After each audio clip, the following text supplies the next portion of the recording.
Le vent salé de la Costa Brava fouettait le visage d'Elsa comme une gifle inattendue, tandis qu'elle serrait le bouquet de lys blanc contre sa poitrine, les pétales tremblants sous l'assaut. « Tu ne viendras pas, n'est-ce pas ?» avait murmuré sa sœur au téléphone, la voix brisée comme un verre de cristal tombant sur le carrelage andalou. Et Elsa avait raccroché sans un mot, le cœur en lambeaux. Mais là, au milieu de la petite église nichée dans les collines de Sitges, entourée de l'odeur de jasmin et de sel marin, Elsa sentit une présence fantôme, une ombre aux yeux verts qui n'aurait jamais dû franchir le seuil. Elsa avait toujours su que l'amour était une mère traîtresse, celle qui bordait leur enfance à Barcelone, où les vagues de la Méditerranée venaient lécher les falaises comme des promesses non tenues. Née sous le soleil implacable de Catalogne, elle avait grandi dans l'ombre protectrice de Camélia, sa sœur aînée de 5 ans. Une force de la nature aux boucles indomptables et aux rires qui faisaient danser les olives sur les branches. Camélia, avec ses 20 ans déjà marqués par des amours fugaces et des rêves d'artiste, avait été la boussole d'Elsa, la guidant à travers les ruelles étroites de Gracia où les guitares flamenco pleuraient des secrets de famille. Leur mère, une Française exilée qui avait fui Paris pour les bras d'un pêcheur catalan, leur avait légué ce goût pour le drame, des soirées où l'on déclamait Baudelaire à la lueur des bougies. Et où l'amour, quel qu'il soit, était une révolution intime. Pourtant, c'était précisément cet amour qui avait fissuré leur lien, comme une oliveraie ravagée par la sécheresse. À 18 ans, Elsa avait découvert sa vérité dans les bras de Sofia, une danseuse aux hanches de feu rencontrée lors d'un festival de rue à la Rambla. Sofia, avec sa peau olive et ses yeux sombres comme les grottes de Montserrat, avait été le premier baiser qui n'avait pas goûté la culpabilité. Elle s'était aimée en cachette, dans les alcôves des bars lesbiens de l'Exemple, où les murs suintaient d'histoires d'identité volées et de cœurs brisés. Camélia, alors plongée dans ces toiles abstraites des explosions de bleu et de rouge évoquant les tempêtes intérieures, avait surpris une étreinte un soir d'été, sous le ciel étoilé de la plage de Barceloneta. Au lieu de joie, son regard s'était durci, teinté d'une jalousie qu'elle n'avoua jamais. C'est dangereux, Elsa. L'Espagne n'est pas prête? Et toi non plus? Avait-elle dit. Mais ces mots portaient un poids plus lourd. Un écho de ses propres luttes, Camélia, qui avait aimé en silence une galeriste parisienne venue pour une expo, et qui avait vu cet amour s'évaporer comme la brume matinale. Les années suivantes furent un ballet de silence. Elsa et Sofia s'installèrent dans une petite maison au volet vert à Sitges, la ville arc-en-ciel de la côte, où les mariages d'homosexuels fleurissaient comme les bougainvilliers. Sofia, originaire de Valence, apportait à leur foyer la sensualité des oranges sanguines et une passion pour la danse qui transformait leurs nuits en chorégraphies enivrantes. Elle parlait de mariage depuis des mois, un rituel intime pour sceller leur union face à un monde encore réticent. Elsa, professeure de littérature à l'université de Barcelone, imaginait une cérémonie simple, une église rénovée en bord de mer, des invités triés sur le volet des amis artistes, des collègues bienveillants. Mais pas Camélia. Pas après la lettre rageuse que sa sœur lui avait envoyée 2 ans plus tôt, accusant Sofia d'être une voleuse d'âme, une ombre qui avait volé l'attention d'Elsa, cette petite sœur qu'elle avait élevée seule après la mort prématurée de leur père, emportée par une tempête en mer. Tu choisis une étrangère à ta chair et à ton sang? Les mots de Camélia avaient lacéré Elsa comme les vents du Mistral que leur mère évoquait dans ses souvenirs parisiens.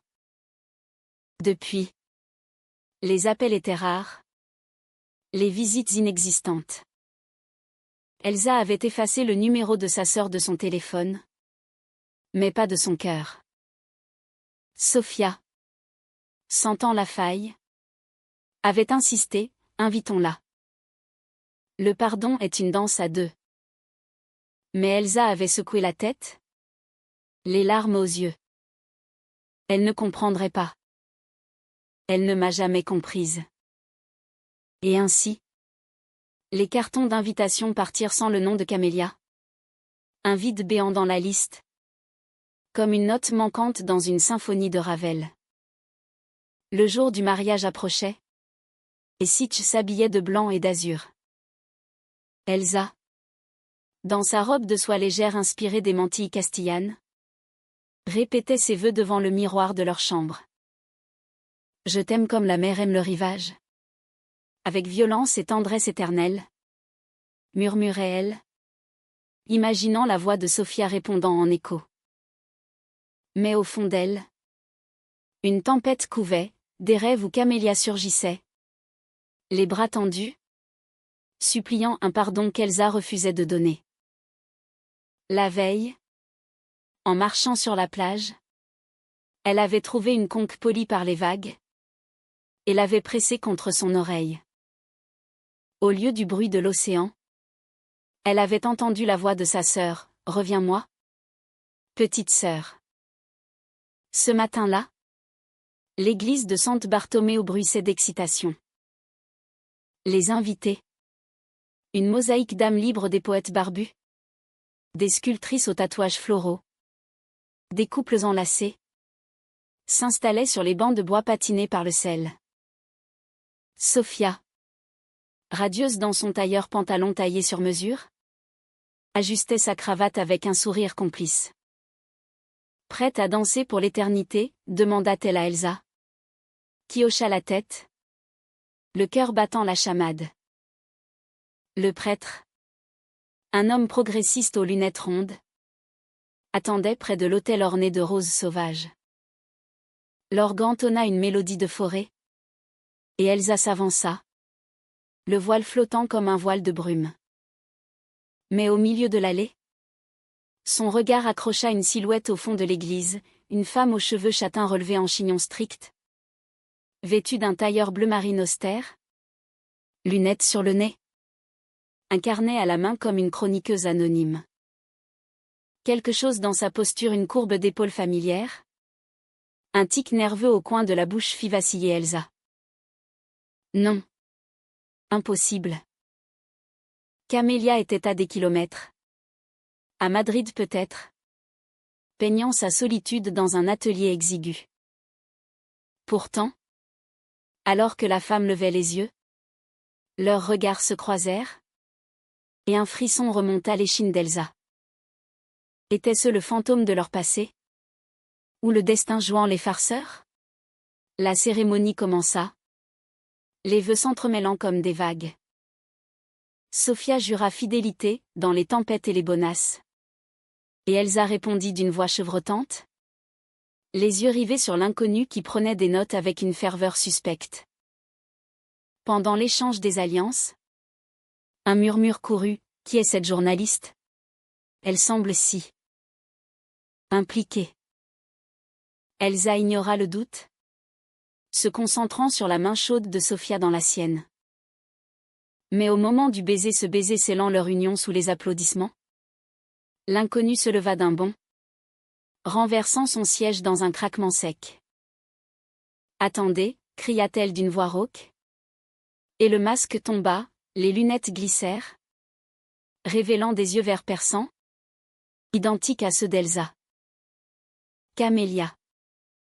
Déguisée, infiltrée, prête à tout révéler. Le silence tomba comme une nuit sans lune. Sophia se figea. L'alliance mit glissée au doigt d'Elsa.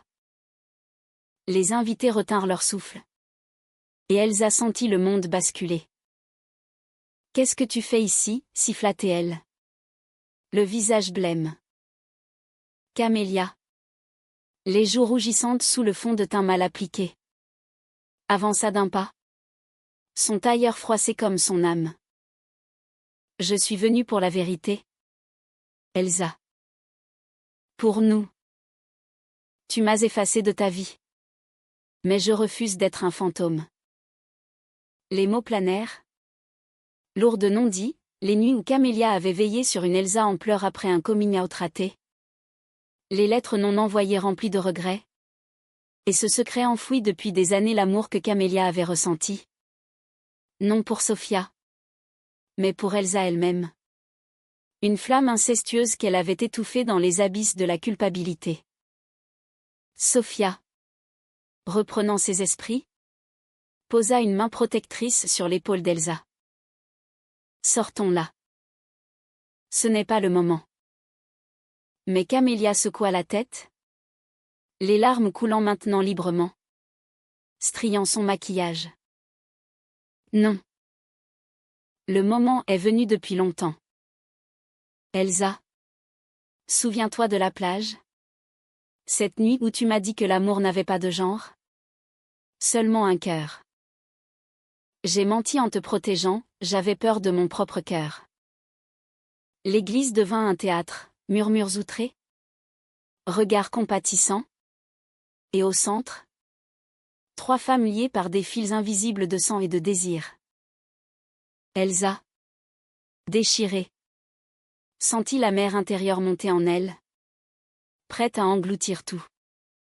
La révélation de Camélia éclata comme une bouteille de cava secouée. Pétillante et destructrice, éclaboussant l'assemblée d'un malaise palpable. Elsa recula d'un pas, sa robe de mariée se prenant dans le tapis usé de l'église. Et elle trébucha presque contre l'autel où les lys semblaient maintenant faner. Leurs étamines saignotant un pollen jaune accusateur. Sophia, les lèvres pincées en une ligne dure, murmura à l'oreille de la mariée, dis-moi que c'est une blague. Un mauvais tour de ta famille dysfonctionnelle. Mais Elsa ne pouvait détacher ses yeux de Camélia. Cette sœur qu'elle avait aimée avec une ferveur presque biblique. Une Ève pour sa petite Lilith catalane. Les invités, figés dans leur tenue festive chemise de lin froissé, robes fleuries au motif de coquelicot, échangeaient des regards. Certains compatissants, d'autres scandalisés par cette irruption qui transformait un mariage en opéra tragique.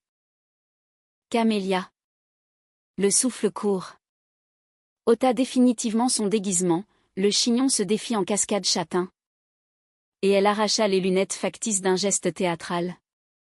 Comme une actrice finissant sa tirade. Je ne suis pas une journaliste. Elsa. Je suis ta sœur. Celle que tu as bannie parce que je t'ai dit la vérité sur Sophia. Sa voix. Habituellement un ronronnement chaud imprégné d'accent barcelonais. Se brisa sur le nom de la brune. Et un hoquet collectif parcourut l'assemblée. Sophia se raidit. Ses yeux sombres lançant des éclairs. Qu'avez-vous à dire sur moi? Mademoiselle la voyeuse familiale? Vous n'étiez même pas invitée. Camélia rit. Un rire amer teinté de sanglots. Et s'avança, ignorant les mains qui tentaient de la retenir. Oh! J'ai beaucoup à dire. Sur comment elle t'a rencontré dans ce bar de l'Exemple. Pas par hasard, mais parce que je l'y est poussé. Pour qu'elle oublie. Pour qu'elle oublie ce que nous étions. Elsa sentit un vertige la saisir. Comme si les murs de l'église, ces pierres sculptées par des mains anonymes du Moyen-Âge, se refermaient sur elle. Mensonge, s'écria-t-elle. Mais sa voix manquait de conviction. Ébranlée par les souvenirs qui affluaient, cette soirée pluvieuse de 2018. Où Camélia, ivre de vin rouge de Priorat, l'avait traînée dans le légendaire La Federica. Un antre lesbien où les basses de la musique électro masquaient les confessions. Va danser? Petite sœur. Trouve-toi. Camélia avait souri alors. Mais ses yeux brillaient d'une lueur possessive. Presque dévorante. Était-ce de l'amour fraternel? Ou quelque chose de plus sombre? De plus tabou? Elsa avait rencontré Sophia ce soir-là. Ses hanches ondulant au rythme d'une salsa revisitée. Et l'étincelle avait jailli. Mais maintenant, sous le regard implorant de Camélia, elle doutait, Avait-elle été manipulée? Ou sauvée? Le prêtre, mal à l'aise dans sa soutane blanche, intervint d'une voix douce. Mesdames, peut-être pourrions-nous. Mais Camélia l'ignora, se tournant vers les invités comme une tragédienne grecque. Écoutez-moi. Elsa et moi. Nous avons grandi sans père, avec une mère qui lisait Verlaine à voix haute pour nous endormir. Elle nous a appris que l'amour est une révolte, mais la famille est une chaîne. J'ai brisé cette chaîne en te mentant, Elsa. Sophia n'est pas la voleuse, c'est moi qui ai volé des moments qui n'étaient pas miens. Les mots tombèrent comme des pierres dans un puits. Et Sophia, pâlissant, lâcha l'alliance qui roula sur le sol dallé avec un tintement cristallin. Qu'est-ce que ça veut dire? Elsa. Dis-moi que ce n'est pas vrai. La mariée, les genoux flageolants, s'appuya à un pilier froid. Les flashbacks l'assaillaient, les après-midi d'adolescence où Camélia la peignait, ses doigts effleurant sa nuque avec une tendresse trop prolongée, les nuits d'orage où elle se blottissait. Corps contre corps, sous une couverture tissée de laine de mouton, écoutant la pluie marteler les tuiles rouges. C'était de l'amour sororal, murmura Elsa pour elle-même.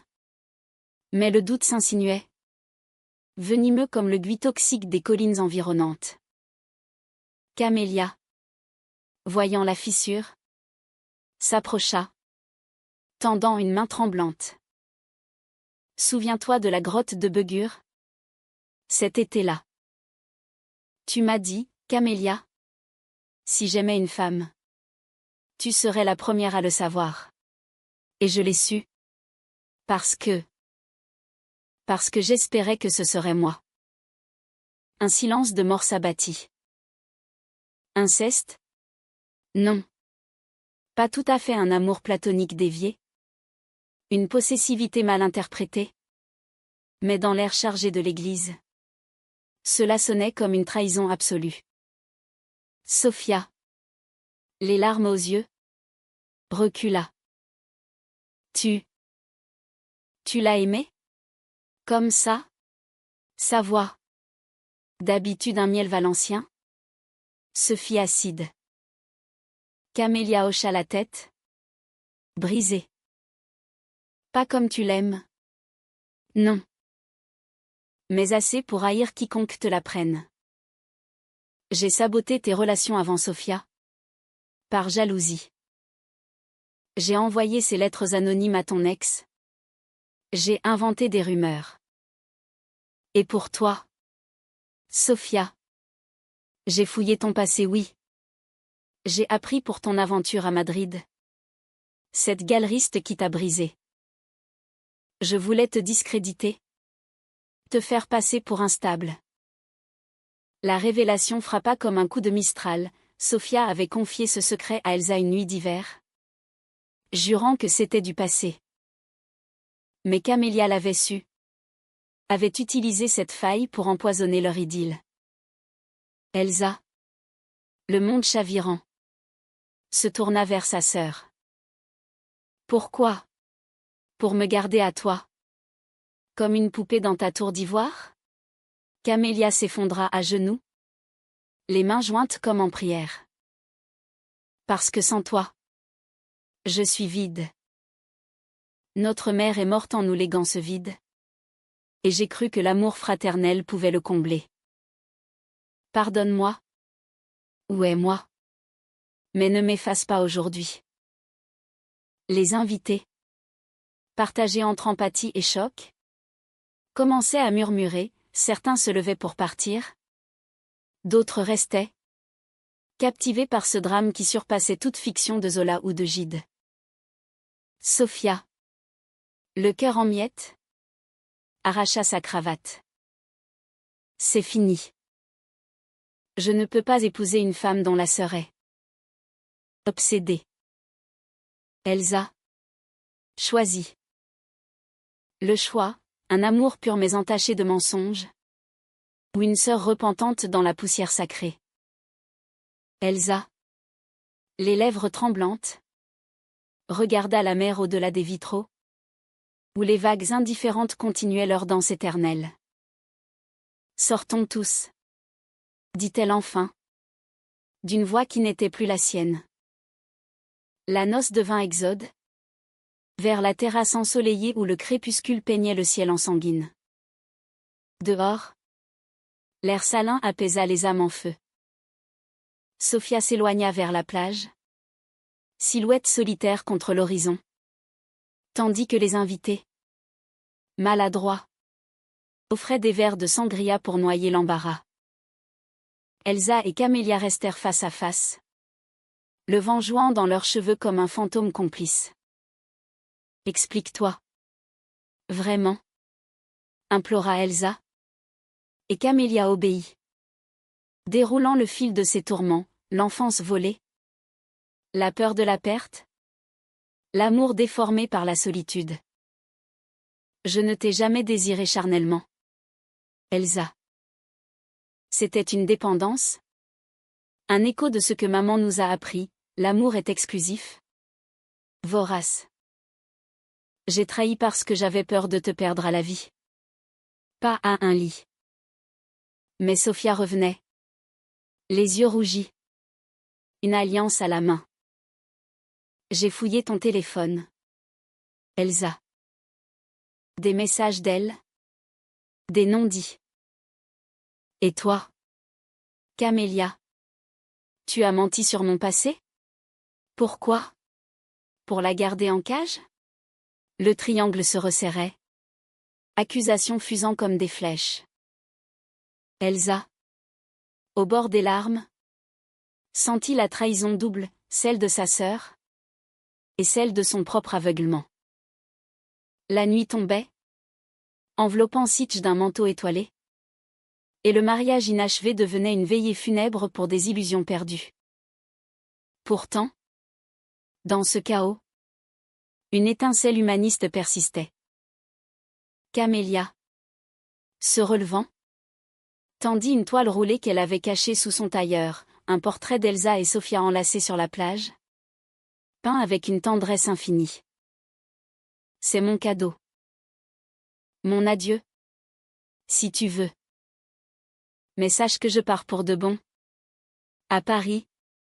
Chez Maman S. Ghosts. Elsa déplia la toile.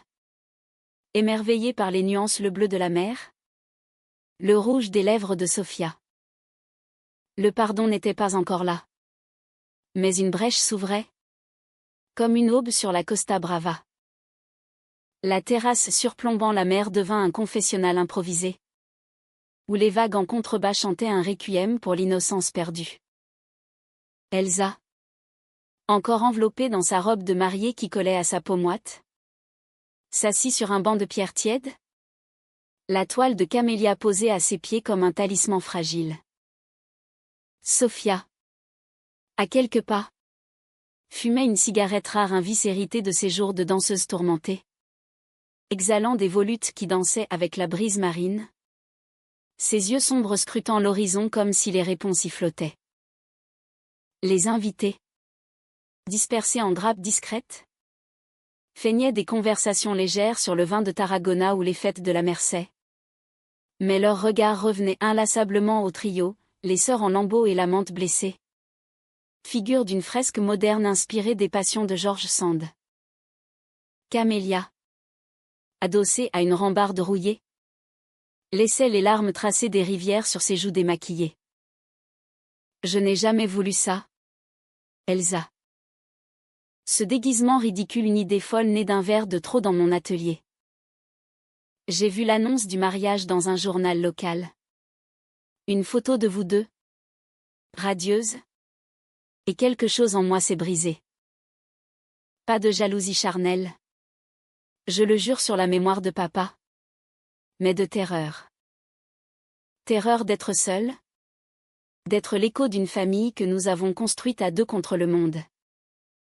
Sa voix, un soprano craquelé par l'émotion, portait l'accent chantant de Barcelone, teinté de ce français maternel qui rendait ses mots poétiques, presque proustiens dans leur introspection. Elsa, le cœur anagordien, releva la tête. Et mes amours précédentes? Les ruptures orchestrées? Les rumeurs que tu as semées comme des graines de pavot dans un jardin d'Éden? C'était pour me protéger? Dis-tu? Ou pour me garder ta prisonnière? Les mots sortaient acides. Mais sous la colère bouillonnait une tendresse tenace. Celle des souvenirs, Camélia lui apprenant à nager dans les criques cachées de la Costa Brava. Ses bras forts la portant contre le courant, Camélia lui lisant des extraits de l'amant de Duras sous les oliviers. Sa voix enveloppante comme une étreinte. Sophia, écrasant sa cigarette sous son talon, intervint d'une voix basse. Vibrante de douleur, et moi dans tout ça? Ton passé que tu as épié? Camélia? Cette histoire avec la galeriste un chapitre clos. Douloureux. Que j'ai confié à Elsa en confiance. Tu l'as utilisé comme une arme?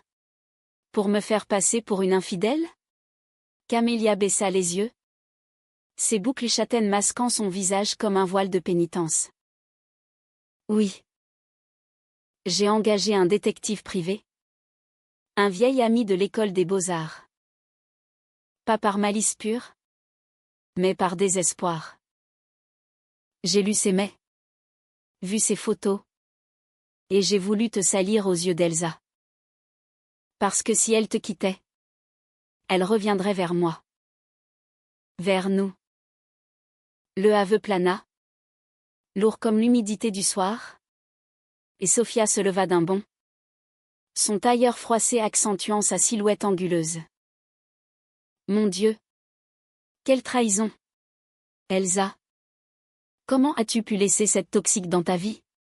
Elle n'est pas ta sœur, elle est un vampire émotionnel. Suçant la joie des autres pour combler son vide. Elle se tourna vers la mer. Poings serrés. Et un sanglot étouffé échappa à ses lèvres.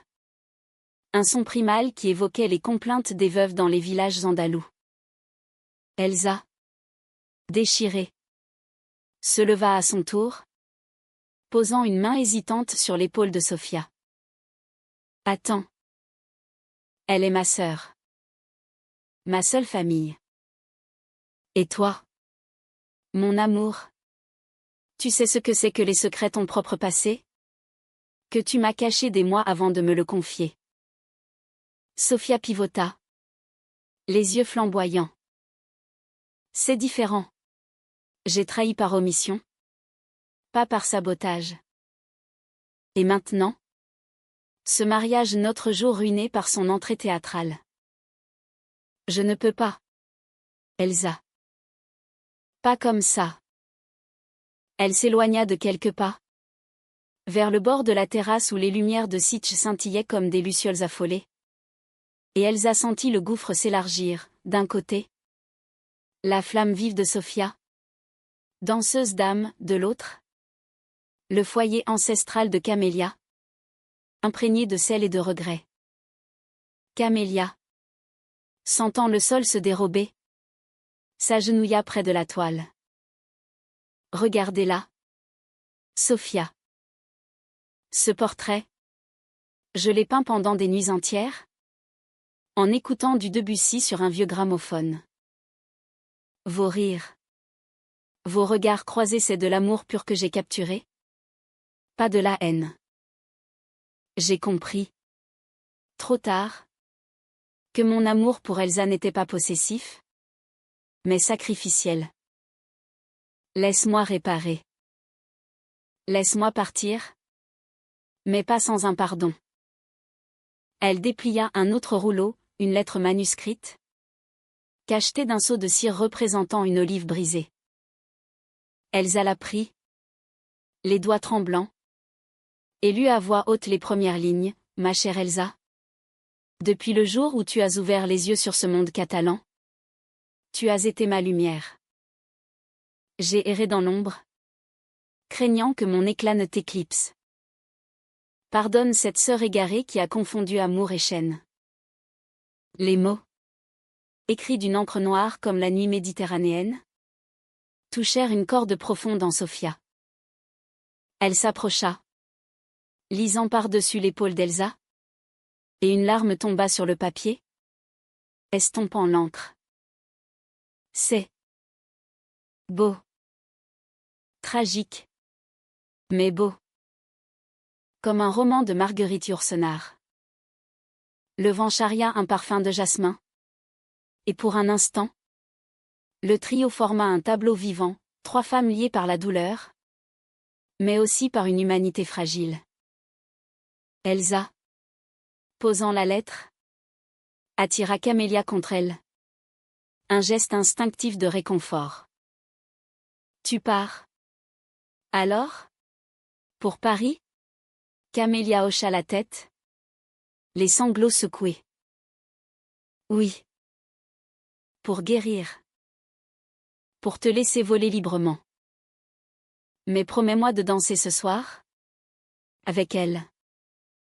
Ce mariage n'est pas mort, il renaît. Sophia, hésitante, s'agenouilla à son tour. J'ai mes propres fantômes. Cette galeriste. Ce n'était pas une trahison, mais une erreur de jeunesse. Si tu as fouillé, tu sais que je l'ai quitté pour Elsa. Peut-être que nous sommes toutes coupables de nos silences.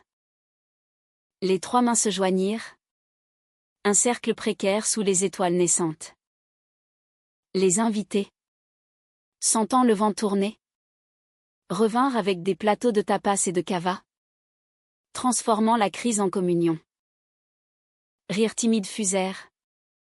Toast à l'amour résilie. Et l'orgue lointain reprit une mélodie plus douce. Un andante de Satie. Mais le conflit couvait encore. Tard dans la nuit, alors que la fête battait son plein danse salsa sur la terrasse, feu d'artifice illuminant la baie, Elsa surprit Sophia en conversation animée avec une invitée. Une sculptrice aux courbes généreuses et aux rires contagieux. Un flirt innocent? Ou le poison du doute semé par Camélia germant déjà? Elsa, le cœur serré, s'éclipsa vers la plage, pieds nus dans le sable froid. Et Camélia la suivit. Silhouette ombre dans la lune. Elle t'aime. Petite sœur. Mais l'amour, en Espagne ou en France, est un feu qui brûle si on ne l'attise pas.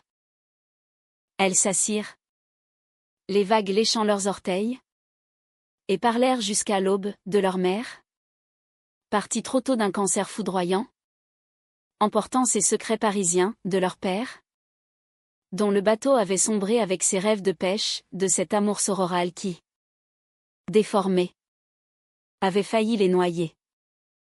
Au lever du soleil, teignant la mer en or rose, Sophia les rejoignit, essoufflée. J'ai dansé avec elle. Mais c'était pour me rappeler pourquoi je t'aime toi. Rentrons. Mariés ou pas. Le choix d'Elsa scella le destin, un amour triomphant, mais marqué. Camélia, embrassant sa sœur sur le front, s'éloigna vers la gare, sa toile sous le bras, promise à un atelier lointain. Le pardon n'était pas total, mais une graine plantée dans le sol fertile de la compassion. Les jours suivants enveloppèrent Sitges d'une douceur automnale, où les feuilles des palmiers bruissaient comme des murmures de réconciliation. Elsa et Sophia, revenues à leur maison au volet vert, transformèrent le mariage avorté en une union intime, un échange de vœux sur la plage privée, sous un ciel sans nuages, avec pour témoin le sel de la mer et les mouettes rieuses. Pas d'alliance neuve, mais celle, usée par l'émotion, portée avec une fierté nouvelle. Sophia, dans une robe légère au motif de vagues, dansa pour Elsa un flamenco revisité, ses pieds nus fouillant le sable comme des racines cherchant l'eau. Tu es ma tempête et mon havre, murmura-t-elle. Et Elsa, les yeux clos, sentit les ombres de Camélia s'estomper, non effacées, mais intégrées au paysage de leur amour. Pourtant, la trahison de la sœur n'était pas un épisode clos, elle était une cicatrice qui pulsait dans les silences des nuits. Elsa, éveillée par des rêves où Camélia surgissait, hagarde et suppliante, écrivait des lettres qu'elle n'envoyait pas, des pages de prose lyrique, inspirées des chroniques de Colette, dépeignant leur enfance comme un jardin secret envahi par les ronces de la jalousie. Tu m'as aimé trop fort, sœur, et cela m'a étouffée. Mais sans toi, qui suis-je? Sophia, sentant la faille, proposait des escapades, un week-end à Valence, chez sa famille bruyante où les tables ployaient sous les paellas et les rires, ou une virée à Madrid. Pour visiter le Prado et se perdre dans les toiles de Goya. Ces ombres tourmentées qui rappelaient les leurs. Camélia, de son côté, avait tenu parole. À Paris, dans un atelier du Marais aux murs lézardés par l'humidité séculaire, elle peignait avec une fureur cathartique, des toiles immenses ou des figures féminines Elsa, Sophia. Leurs mères fantômes s'entremêlaient dans des danses cosmiques, bleu et or, évoquant les marines de Matisse matinée de passion lesbienne. Les lettres d'Elsa arrivaient enfin, postées avec hésitation, et Camélia y répondait en vers libres. Un dialogue épistolaire qui reconstruisait leur pont brisé. Le pardon est une olive amère au début, douce à la fin, écrivait-elle, citant un proverbe catalan tordu par son accent français. Elle rencontra une femme là-bas, une libraire aux cheveux roux et aux yeux de chasse siamois, qui l'aida à démêler les fils de son obsession, thérapie chez un psychologue freudien.